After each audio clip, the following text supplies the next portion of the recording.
Thank you. Good morning, everybody. As was reported, I am Kenny Hugo. I am a state representative, but for 30 years before I became state representative, I had a different title, that of a union organizer. And I still carry my union book very proudly, stamped, paid in full for a year, because I know how important it is. Another little stamp that sits on this union card is the word pension, because that's how important it is. And we provide good benefits for America's workforce, especially here in Ohio. Now, especially to our media, if I can address you folks for a minute. In the recent months, I don't think a day has gone by where we have another story on the budget crunch that Ohio is facing. And now, right now, we're talking about President Obama's push for health care, the late, the great Senator Ted Kennedy's passion for health care for every American has been top, front page, head story, no matter what media outlet you look at. That's how important it is. As a union organizer, I can tell you that was probably my #1 reason for getting involved in an organizing drive. People wanted health care. They wanted to be able to provide for their families. And they wanted the responsibility of working for an employer who gave them that opportunity. It's not fair, it's not right, and it's just not plain old American for us to be working as hard as we do without that type of right. Because it's not a privilege, ladies and gentlemen. It is a right. It's a right of every single American, every single Ohio, to provide that type of benefit for their family in exchange for a hard day's work. And America's and Ohio's workforce is the finest in the world, second to none. And it's shameful. It's nothing but corporate greed. And it's a sin for us to treat our workforce like that. What we need are tools of changes. And what the bill that's being introduced by my colleague and my friend, State Representative Bobby Hagan from Youngstown, will provide just that. It will give us a tool so we can document and keep track of what companies are providing health care for their employees on the backs of Ohio's taxpayers. And as you know what happens to the budget when we put that type of draw on one particular item over another. And it just tears the budget and rips it apart. And what happens is all of a sudden we're in a position where we can't provide so many other valuable benefits that Ohio's neediest citizens come and ask the state for assistance with. And that we can't let continue. So to my friends, the United Food and Commercial Workers, I thank you for all your hard work, for being here today, for being the inspiration between my friend Bobby Hagan's legislation.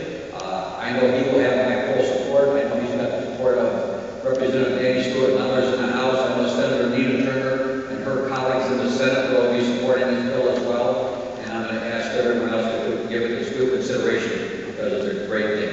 Thank you very much. Be concerned too that when they're covering and giving benefits that there's a little unfair competition out there. So I think it's important for Ohioans. I think it's about transparency, that we'll have this regular list of those who are relying on the state of Ohio and their safety net to cover their most basic benefits. You know, until we change healthcare policies in this country at the national level, and the debate is, rages on, this is how people get their health care, through their employers. That's what you have right now, is this list. So you said there was going to be some sort of legislative fix. What are you thinking of? Well, and this is really, under the efforts of Bobby Hagan from Youngstown and Senator Jim Hughes, Republican here in Columbus, to have this not just at the request, in this case, of United Food and Commercial Workers, but to regularly have this data available.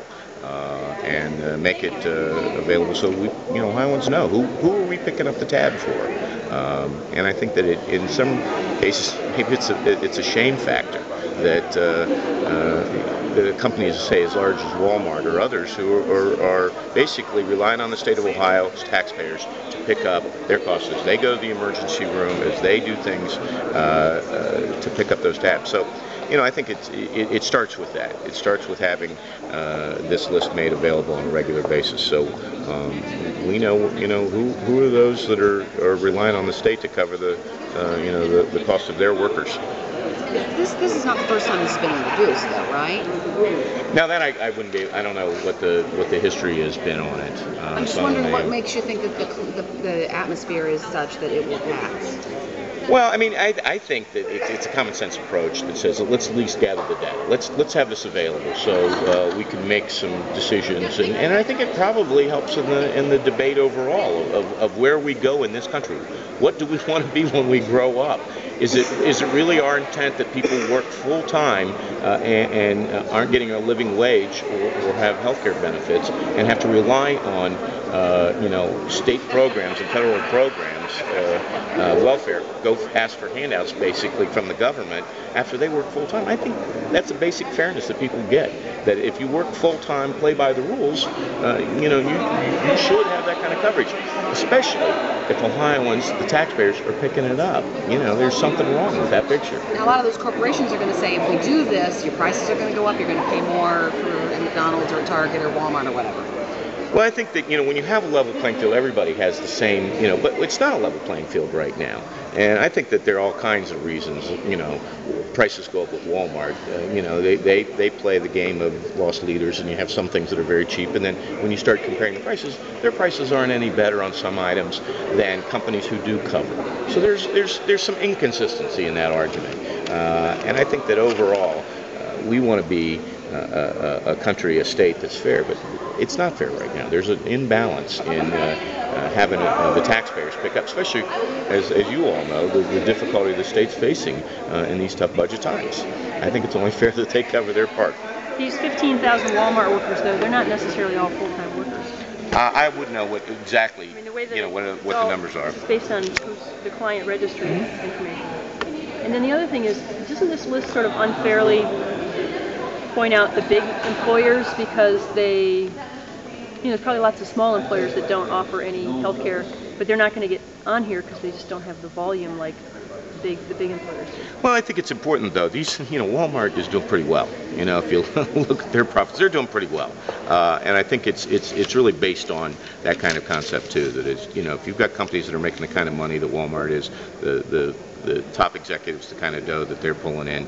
I think it's important to point this out to folks, and maybe that starts to change people's buying power too. That they're going to say, I'm going to go to the local companies that are more fair treat, And I know that I had friends that worked like Lazarus and others in the past that had health care. So it's I think they can afford to do it. But to Laura's question.